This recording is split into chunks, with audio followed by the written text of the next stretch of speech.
तो आज हम स्टार्ट करेंगे क्लास 10th का चैप्टर नंबर 1, ठीक है ना। तो इसमें हम पहले बेसिक पढ़ लेंगे, जो ऑफकोर्स आपने पहले ही पढ़ रखा है, कैसा नहीं है कि पहले नहीं पढ़ रखा, बट आपको थोड़ा सा आइडिया होना चाहिए, ठीक है ना, ताकि 10th का थोड़ा सा शुरुआत जो है वो अच्छे से हो जाए, ठीक है ना।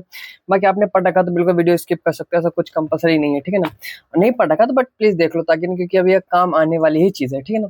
देखो इसमें हम लोग क्या पढ़ने वाले, देखो एक minute, wait a minutes, okay ठीक है, एक पेन कहाँ गया, हाँ ठीक है। देखो पहले इसमें हम पढ़ने वाले natural number, whole number, integers, ठीक है, रैशनल नंबर, ये रैशनल नंबर, ठीक है ना। हम ये सब क्या आगे आगे जो है ये सब पढ़ने वाले हैं, ठीक है ना।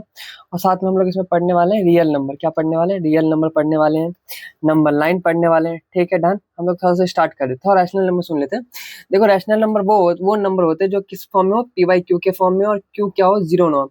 यानी अगर मैं बोलूँ 3/4 जो है वो एक रैशनल नंबर हो जाएगा, लेकिन 3/0 जो होगा वो रैशनल नंबर नहीं होगा, क्योंकि जो ये 3/4 है वो हमारे पास किस फॉर्म में, पी बाई क्यू के फॉर्म में, और क्यू जो है इसमें जीरो नहीं है। ये क्या हो जाएगा हमारे पास, रैशनल नंबर हो जाएगा। क्या हो जाएगा, रैशनल नंबर हो जाएगा, ठीक है। हम आगे पढ़ने वाले हैं, डोंट वरी, बस अभी मैं आइडिया दे रहा हूँ आपको, ठीक है ना, डन। ओके हम लोग यहाँ से शुरू करते हैं, ठीक है ना। देखो पहला हमारे पास है प्राइम नंबर। देखो इसमें बोला गया है कि प्राइम नंबर क्या होता, सॉरी प्राइम नंबर क्या होता है। देखो a natural number greater than one that has exactly two factors. देखो प्राइम नंबर वो होते हैं जिनके पास मैक्सिमम जो है एक फैक्टर, वन के अलावा जो है एक और फैक्टर हो। वन के अलावा क्या हो, एक और फैक्टर। इसका कहने का मतलब ये कि वो नंबर जो वन के अलावा एक और खुद के टेबल में आता हो, वन के अलावा क्या हो, खुद के टेबल में आता हो, उसे हम लोग क्या कहते हैं, प्राइम नंबर। जैसे 2 जो है वो वन के टेबल में आता है, लेकिन ये सिर्फ खुद के टेबल में आता है, बाकी और किसी टेबल में नहीं आता। सेम 3 के साथ भी ऐसा ही है, 5 के साथ भी ऐसा ही है, 7 के साथ भी ऐसा ही, ठीक है ना। नेक्स्ट है हमारे पास कंपोजिट नंबर। कंपोजिट नंबर क्या है कि मोर देन 2 फैक्टर। इसके जो है फैक्टर मतलब मीन्स कि ये जो नंबर, वो जो नंबर जो है वो मतलब मीन्स कि 2 से ज्यादा में आता हो, 2 से ज्यादा। जैसे 4 जो है वो 1 में भी आता है, 2 में भी आता है, 4 में भी आता है। 6 का सेम सिनेरियो, 1 में भी आता है, 2 में भी आता है, 3 में भी आता है, 6 में भी आता है। 8 का भी सेम सिनेरियो, 1 में, 2 में, 4 में, 8 में, सब में आता है। यानी इसका जो फैक्टर है वो मोर देन क्या है, 2 है। मोर देन क्या है, 2 है। फैक्टर का मतलब देखो, इसे आगे तो पढ़ने वालों, बट सुन लो। फैक्टर वो होता है, मतलब जैसे कि मैं पूछूं कि नंबर हमारे पास 4 है, 4 क्या है, नंबर है, ये किस किस का फैक्टर है, यानी ये किस किस के टेबल में आता है। तो ये 1 में आता है, 2 में आता है और 4 में आता है। फैक्टर मतलब वो होता है कि वो नंबर किस किस टेबल में आता है, किस किस टेबल में आता है, ठीक है ना। देखो नेक्स्ट हमारे पास, देखो y one is not a prime number. देखो a prime number has exactly 2 factor. Prime number होने के लिए एक चीज होनी चाहिए कि वो जो नंबर उसका 2 फैक्टर होना चाहिए प्राइम नंबर होने के लिए, ठीक है। और 1 जो है वो सिर्फ खुद के टेबल में आता है, ठीक है ना। इसलिए ना तो ये प्राइम नंबर होता है और ना ही क्या होता है, ना ही कंपोजिट नंबर होता है। डन। एक मिनट, थोड़ा सा मैं इसके हाईलाइटर एक कलर ले लेता हूँ, ये थोड़ा सा ढंग से विजिबल नहीं हो पा रहा है, ठीक है। एक मिनट, थोड़ा सा रेड तो होता ही है, ये स्काई ब्लू ले लेता, ठीक है ना। हाँ अब अच्छे से होगा, ठीक है ना। इसलिए वन जो है हमारे पास, वन जो क्या है, वन ना तो हमारे पास वन जो है वो प्राइम फैक्टर, ना ही क्या है ये हमारे पास कंपोजिट नंबर, ठीक है ना। जैसे फर्स्ट 25 प्राइम नंबर, जैसे क्या, 2 3 5 7 11 13 17 19 23 29 31 37 41 43 47 53 59 61 67 71 73 79 83 89 97 101। ये जो है हमारे पास फर्स्ट 25 प्राइम नंबर, ये बहुत जगह पूछा भी जाता है, ठीक है ना। आई थिंक छोटी क्लासेस में पूछा जाता, अब तो नहीं पूछा जाता, ठीक है ना।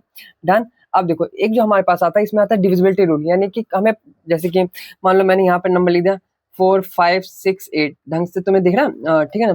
आई थिंक दिखना तो चाहिए। देखो जैसे मैंने यहाँ पे लिख दिया 4 5 6 8, ठीक है ना। अब जैसे मैं पूछूंगा कि ये नंबर किससे डिवाइड होता है, उसके लिए कुछ डिविजिबिलिटी रूल होती है। ये आप क्लास 7th 8th में या फिर उससे पहले भी 4th 5th में तो आई थिंक अब आने लग गया, ठीक है ना। देन देखो अगर किसी भी नंबर के पीछे 0 2 4 6 8 लगा हो, यानी कि इवन नंबर हो, तो वो नंबर 2 से डिवाइड होगा। किससे डिवाइड होगा, 2 से डिवाइड होगा, ठीक है ना। अगर मान लो, अगर जैसे कि मतलब मैंने पूछा ये 3 3 और 3 और 6, क्या ये 3 से डिवाइड हो रहा है, इसके लिए क्या करना पड़ेगा, इन सभी नंबर का सम कर दो।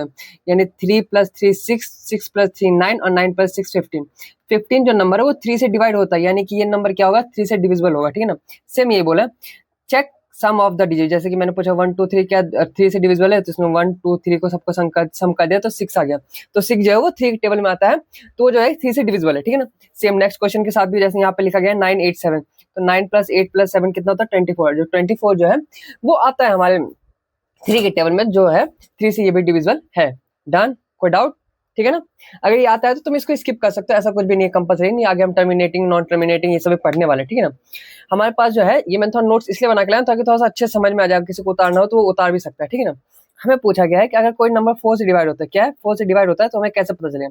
उसके लास्ट 2 डिजिट चेक करो, उसके लास्ट क्या करो 2 डिजिट चेक करो। अगर वो लास्ट के 2 डिजिट 4 से डिविजिबल है तो वो नंबर जो है किससे डिविजिबल है? 4 से। जैसे यहाँ पे लिखा गया 572, तो इसमें जो लास्ट के 2 डिजिट है यानी 72, जो 72 जो है वो 4 के टेबल में आता है। क्या होता है 4 के टेबल में? वो आता है 18 बार में आता है, 18 बार में, तो वो 4 के टेबल में आता है। तो ये पूरा का पूरा नंबर क्या है? 4 से डिविजिबल है। 5 से चेक करने के लिए हमें क्या चेक करना पड़ेगा कि लास्ट के जो डिजिट अगर वो 0 और 5 है तो वो नंबर जो है किससे 5 से डिविजिबल है। 6 के लिए सेम, 3, 6 और 9 के लिए सेम रूल होता है, ठीक है ना। सबको सम करो, अगर वो नंबर उसके टेबल में जैसे 3, इन सबको सम करने के बाद अगर वो नंबर 3 से डिविजिबल है तो वो पूरा नंबर 3 से डिवाइड होगा। सेम सिनेरियो इसमें भी है। क्या है? इसमें आप इस तरीके से कर सकते हो कि 2 और 3 से डिविजिबल है तो वो मीन्स कि अगर 6 से जो है वो डिविजिबल होगा, ठीक है ना। 9 में भी सेम आता है, सम ऑफ द डिजिट करो तब हम आराम से चेक कर सकते हैं, ठीक है ना। और 6 वाला थोड़ा सा मैंने गलत बता दिया था, उसको थोड़ा ध्यान दे देना, ठीक है। मैंने थोड़ा ध्यान नहीं दिया था उसमें कि अगर 2 और 3 से डिविजिबल है तो देन वो क्या हो जाएगा 6 से डिविजिबल होगा। 9 में भी सेम है। 4 के जैसे 4 में लास्ट 2 डिजिट चेक करना होता है, 8 में लास्ट 3 डिजिट चेक कर दो, पता चल जाएगा, ठीक है ना। नेक्स्ट है 10। क्या है? 10 का अगर लास्ट में 0 है तो ऑफ कोर्स वो 10 से डिविजिबल है। 11 वाला ना वो थोड़ा सा अच्छा सा होता है, इसको ध्यान से सुन लेना, ठीक है ना। देखो 11 में क्या होता है, the difference between the sum of the digit odd places and even places. अगर मतलब जैसे मान लो यहाँ पे ऑड प्लेसेस, जैसे पहला और तीसरा जो ऑड प्लेस है, ठीक है ना, पहला और तीसरा इन दोनों को सम करेंगे और जो हमारे पास इवन नंबर उससे डिवाइड करेंगे, उससे क्या करेंगे डिवाइड करेंगे। अगर आंसर 0 और 11 आया तो वो क्या होता है 11 से डिविजिबल होता है, ठीक है ना। दोबारा सुनो, ऑड प्लेसेस को सम करेंगे और उसको इवन से डिवाइड करेंगे, उसको इवन से क्या करेंगे माइनस करेंगे। अगर आंसर 0 या 11 आता है तो देन क्या हो जाएगा हमारे पास, वो 11 से डिविजिबल होता है। ये देखो लिखा है ना, ऑड को सम करना है, माइनस करना है इवन के सम से। अगर मान लो जैसे कि इवन की जगह मीन्स कि जैसे ये वाला नंबर ना हो कि यहाँ पे होता है 1 2 1 2, ठीक है। तो देखो ऑड 1 ये वाला ऑड हो जाते हैं और ये क्या हो जाते हैं हमारे पास इवन हो जाते हैं। क्या हो जाती है तो यानी 2 - 4 अगर आंसर क्या आता है तो 2, तो ऑफकोर्स जो ये नंबर डिविजिबल नहीं होगा। डन, कोई डाउट? समझिए, ये थोड़े से एग्जाम्पल्स हैं, आप इसको चाहो तो नोट कर सकते हो, ठीक है ना। 1 मिनट, और नेक्स्ट कहाँ गया हमारे पास 4 है ना, ठीक है। देखो अभी मैं फैक्टर की बात करता, मैंने कहा था ना आगे फैक्टर है। देखो फैक्टर ऑफ ए नंबर, जो फैक्टर होता है factor of a number are numbers that divide the given exactly number. यानी वही कि जैसे कि ये जो नंबर जैसे 12 जो है 12 किस किस के नंबर में आता है, ठीक है ना। जैसे 12 1 में आता है, 2 में आता है, 3 में आता है, 4 में आता है, 6 में आता है। देखो फैक्टर निकालने का ना छोटा सा तरीका भी होता है, छोटे बच्चों के लिए होता है वैसे। जैसे मान लो 12 है तो 12 का हाफ क्या होता है 6, क्या होता है 6। आपको बस 6 तक ही चेक करना होता है, 6 के बाद जो ये नंबर डायरेक्ट सिर्फ वो अपने टेबल में ही आएगा। जैसे मान लो देखो 6 तक इसने चेक किया, 6 के बाद अगली बार किसमें आया खुद में डायरेक्ट 12 में आ गया, है कि नहीं। ये बहुत अच्छा तरीका है, ऐसा कुछ भी नहीं, बच्चों के लिए बताया जाता है, ठीक है ना, ताकि बच्चों को आइडिया लग जाए, ठीक है ना। मल्टीपल्स वो होते हैं कि मतलब उस नंबर जैसे कि बोला multiples of a number are the number of 10 by multiply the given number by natural number. मतलब जैसे कि मान लो बोला 6 का मल्टीपल कितना है तो 6 को नेचुरल नंबर से मल्टीप्लाई करना शुरू कर दो, 1 से 2 से 3 से, ये सब क्या है 6 से मल्टीपल होते हैं, ठीक है ना। ये सब क्या होते हैं 6 के मल्टीपल होते हैं, ठीक है ना। यहाँ पे आप देख सकते हो जैसे फैक्टर 18 को पूछा गया, 18 का फैक्टर है तो इसका क्या हो जाएगा 18 का तो पहले आधा करोगे तो 9 आ जाएगा, ठीक है। चेक कर लो 1 के टेबल में 18 इसमें इतने बार में आता है, जैसे 2 में 9 बार में आता है तो 2 और 9 हो जाएगा, 3 में आता है 6 बार में तो ये हो जाएगा, ठीक है ना। नंबर रिपीट नहीं होना चाहिए, याद रखना ढंग से, ठीक है ना। डन, कोई डाउट नहीं ना। तो हम लोग पेज नंबर 5 देखते हैं, ठीक है ना। इसमें देखो फैक्टर टी बना के दे रखा है, ठीक है ना। आई थिंक ये सब तो आता ही होगा आपको, जैसे फैक्टर टी बनाने को बोलेगा 360 को जब बोलेगा फैक्टर टी बनाने के लिए तो ये देखो 2 को 180 बार में करोगे, फिर 2 को करोगे 180 किसके टेबल में आता है सबसे स्मॉलेस्ट तो 2 में आता है, फिर 90 किस में आता है 2 में आता है तो 45 हो जाएगा, फिर इसमें 3 में आता है, फिर 15 में आता है, ठीक है ना। तो 360 का फैक्टर लिखने के बाद कैसे लिखोगे तो ये वाले नंबर लिखोगे 2 2 2 3 3 और 5, ठीक है ना। तो वही लिखा आपने 2 2 2 3 3 5, 2 3 बार है तो 2 की पावर 3 हो जाएगी, 3 2 बार है तो 3 की पावर 2 हो जाएगी, 5 एक बार है तो 5 हो जाएगा, ठीक है। ये फैक्टर एक तरह होता है, ठीक है ना। और डिवीजन मेथड तो वही एलसीएम इसको ये प्राइम, जैसे कि मतलब बोलो जैसे मैंने बोला कि 30 का प्राइम फैक्टर वो निकालो तो इसको करेंगे 2 से 15 आ जाएगा, फिर 3 से करेंगे तो 5 आ जाएगा, फिर 5 से करेंगे तो कितना आ जाएगा 1 आ जाएगा, ठीक है। तो इसका क्या हो जाएगा 30 का जो है फैक्टर क्या क्या हो जाएगा हमारे पास 2 3 और 5 हो जाएगा, क्या हो जाएगा 2 3 और 5। डन, कोई दिक्कत नहीं ना, ठीक है ना। ये बहुत आसान है, ये तो मैंने ऐसे नॉर्मल डाल दिया ताकि किस बच्चे को पता ना हो तो हो जाए। जैसे अभी एलसीएम एचसीएफ है, एचसीएफ का मतलब ही होता है हमारे पास हाईएस्ट कॉमन फैक्टर। क्या होता है हाईएस्ट कॉमन फैक्टर? एलसीएम का मतलब होता है लीस्ट कॉमन फैक्टर, एलसीएम का मतलब क्या होता है लीस्ट कॉमन फैक्टर, ठीक है ना। हाईएस्ट कॉमन फैक्टर मतलब मीन्स की जैसे कि मतलब 2 नंबर लिया, जैसे इसमें लिया मैंने 36 और 60, ठीक है ना। ये देखो 36 का जब हम लोग फैक्टर करेंगे तो दो दो बार आता है और तीन दो बार आता है, और जब हम 60 का फैक्टर करेंगे तो दो दो बार आएगा, तीन एक बार आएगा और पांच एक बार आएगा, ठीक है ना। अब देखो इसमें जो हमारे पास जो को प्राइम फैक्टर है, क्या होता है, को प्राइम फैक्टर लेना पड़ता है, ठीक है ना। अब जैसे कि मतलब किस किस में कौन कौन सा नंबर जो दोनों में कॉमन है, 2 है और 3 है, 2 इसमें भी है, इसमें भी है, 3 इसमें भी है और इसमें भी है, ठीक है ना। तो मैंने इन दोनों को ले लिया, क्या ले लिया, इन दोनों को ले लिया, ठीक है ना। अब इन दोनों को मल्टीप्लाई करेंगे तो कितना आ जाएगा, 12, ठीक है ना। तो उसको हम लोग कॉमन फैक्टर लेते हैं, ठीक है ना। कॉमन प्राइम फैक्टर लेना होता है, क्या लेना होता है, कॉमन प्राइम फैक्टर लेना होता है। डन, कोई डाउट नहीं ना। एक ना देखो ध्यान से, ठीक है ना। देखो HCF और एलसीएम का मल्टीप्लाई करने पे, जैसे मान लो मैंने पूछा कि 50 और 30, ठीक है ना, ये HCF है, इसी का एलसीएम निकालो, ठीक है ना। तो HCF इंटू एलसीएम करोगे तो जो दोनों नंबर होगा उन दोनों नंबर के मल्टीप्लाई के बराबर होगा, याद रखना। जैसे मैंने यहाँ पे जैसे ये देखो 36 और 60 है ना, इसका HCF कितना है, 12 है, कितना है, 12। सेम इसका हम लोग एलसीएम निकालेंगे, सेम इसका हम एलसीएम निकालेंगे। जब उन दोनों नंबर को सम करेंगे तो वो इन दोनों नंबर के मल्टीप्लाई के बराबर आएगा, ये बात याद रखना, समझ गए, ठीक है ना। और जैसे कि हम लोग बाय प्राइम फैक्टराइजेशन, मतलब ये हमारे पास निकल गया, ठीक है ना। ये देखो प्राइम फैक्टर से कैसे निकलता है, ठीक है ना, डिवीजन इक्विवेलेंट मेथड से, मतलब जैसे कि आपने ये छोटी क्लास में पढ़ाया जाता है कि मतलब जैसे कि ये 18 है यहाँ पे, है ना, तो 18, ये देखो इसका जैसे इसको हमने माइनस किया तो क्या बचा हमारे पास, 12 बचेगा, कितना बचेगा, 12, 12 को यहाँ रखे, फिर इस 18 को यहाँ पर रखेंगे, ठीक है ना। फिर इसको जब हम लोग करेंगे तो यहाँ पे 6 बचेगा, तो फिर इस नेक्स्ट नंबर को हम लोग यहाँ पे रखेंगे। तो ये हमारे पास ये मेथड है, यूक्लिड मेथड जिसे बोलते हैं, क्या बोलते हैं, यूक्लिड मेथड, इसे लॉन्ग डिवीजन मेथड भी बोलते हैं, ठीक है ना। बाय लिस्टिंग मल्टीप्लाई से भी निकलता है हमारे पास, ठीक है ना, कि देख लेते हैं लीस्ट कॉमन, मतलब सब कॉमन मल्टीपल है, तो सबसे छोटा कॉमन मल्टीपल कौन है, जैसे 6 और 8, 6 किस किस टेबल में आता है, सॉरी 6 और 8 के मल्टीपल देखना होता है, लीस्ट कॉमन मल्टीपल, ये याद रखें। जैसे इसका कॉमन मल्टीपल 6, 12, 18, 24, 30, 36 है। 8 का क्या है, 8, 16, 24, 32, 48, ठीक है ना। इसमें सबसे लीस्ट जो देखेंगे, सबसे छोटा जो कॉमन नंबर होगा उसको लिख देंगे, तो वो हमारे पास क्या हो जाता है, एलसीएम आ जाता है, ठीक है ना। हाईएस्ट कॉमन फैक्टर इसमें देखते हैं, ठीक है, इसका में देखते हैं लीस्ट कॉमन मल्टीपल, देखते हैं क्या देखते हैं, लीस्ट कॉमन मल्टीपल, ये याद रखना। उसमें ना एचसीएफ एलसीएम में ना कंफ्यूजन बहुत ज्यादा होती है, तो इसलिए इसको याद रखना, ठीक है ना। अब हम यहाँ पे देख लेते हैं इंटीजर्स क्या होते हैं। इंटीजर्स जो होते हैं, इंटीजर्स जो होते हैं, एक नंबर लाइन पे जितने भी नंबर रिप्रेजेंट होते हैं वो सब, उनको सबको क्या बोलते हैं हम लोग, इंटीजर्स बोलते हैं। इसलिए नेगेटिव भी हो सकते हैं, जीरो भी हो सकते हैं, पॉजिटिव भी हो सकते हैं, फ्रैक्शन में भी हो सकते हैं, इसके लिए कोई दिक्कत नहीं। जो होल नंबर होता है, होल नंबर जीरो से स्टार्ट होता है, जीरो के बाद से लेके ये इन्फिनाइट तक जाता है, ठीक है ना। ये देखो मैंने यहाँ पे एक बना रखा है, जैसे इसमें जो इंटीजर है वो देखो नंबर लाइन पे किस तरीके से रिप्रेजेंट किया गया, माइनस में भी क्या है, लेकिन जो होल नंबर है वो जीरो से रिप्रेजेंट किया और प्लस की तरफ गया हुआ है, ठीक है, डन, कोई डाउट, समझ गए, ये बहुत ही ज्यादा नॉर्मल है। ये ना मैंने एक थोड़ा सा छोटा सा रिकैप दे रखा है, जैसे कि इस -5 इज इंटीजर, हाँ बिल्कुल -5 जो इंटीजर है, लेकिन -5 जो है वो होल नंबर नहीं हो सकता, क्योंकि होल नंबर होने के लिए पॉजिटिव होना चाहिए। जीरो जो है वो एक इंटीजर है, जीरो एक होल नंबर भी है, क्योंकि जीरो से ही होल नंबर की शुरुआत होती है। 8 जो है वो होल नंबर भी है और 8 जो है वो इंटीजर भी है, क्योंकि 8 जो है नंबर लाइन पर रिप्रेजेंट किया जा सकता है, ठीक है ना, डन, ओके।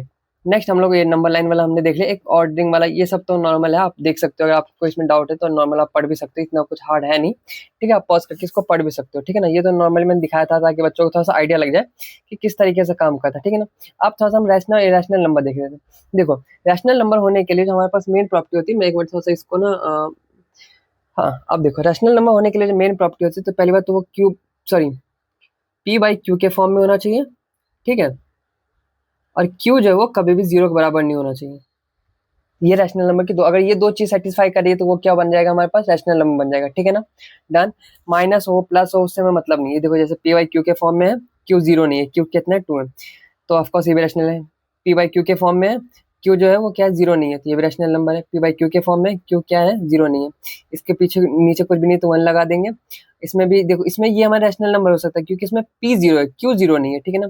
इसको यहाँ से हटाएंगे तो नीचे 100 लग जाएगा, तो यहाँ पे जीरो नहीं है, 100 है, तो ये भी पी बाई क्यू के फॉर्म में और क्यू जीरो नहीं है, ठीक है ना। सेम इस तरीके से होता है। और जो हमारे पास इरेशनल नंबर आता है, क्या आता है, एक मिनट इसको मैं थोड़ा सा इरेज कर लेता हूँ, थोड़ा सा, हाँ, ठीक है, डन। इसमें जो हमारे पास इरेशनल नंबर आता है, क्या आता है, इरेशनल नंबर जो आता है, इरेशनल नंबर क्या होता है, इसकी कोई वैल्यू फिक्स ही नहीं होती। यानी देखो पहली बात तो देखो, a number that can not be written, जिसको पी बाई क्यू के फॉर्म में आप नहीं लिख सकते हो, ठीक है ना, where P and Q are integer and Q is not equal to, इसको हम पी बाई क्यू के फॉर्म में नहीं लिख सकते, क्या कर सकते हैं, नहीं लिख सकते। देखो इरेशनल नंबर भी हैव ए नॉन टर्मिनेटिंग, क्या होता है, non terminating and non repeating होता है। नॉन टर्मिनेटिंग मतलब इसका कोई मीन्स की अंत नहीं है, मतलब मीन्स कि इसकी कोई मतलब लिमिटेशन नहीं। जैसे मैंने यहाँ पे किया 4/2, तो इसका आंसर डायरेक्ट 2 आ जाएगा, ठीक है ना।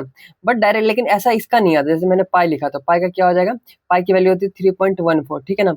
डन। अब इसको ना कभी कोई लिमिटेशन नहीं, 3.14 के अलावा भी आगे भी और होता रहता है, ठीक है ना। मतलब मीन्स कि ये क्या है, नॉन रिपीटिंग, यानी कि ये जो नंबर्स है जैसे 1 4 आगे 7 6 इस तरीके से था, कोई नंबर रिपीट नहीं करता है, होता ही जाता होता ही जाता, ठीक है ना। इसकी कोई वो है।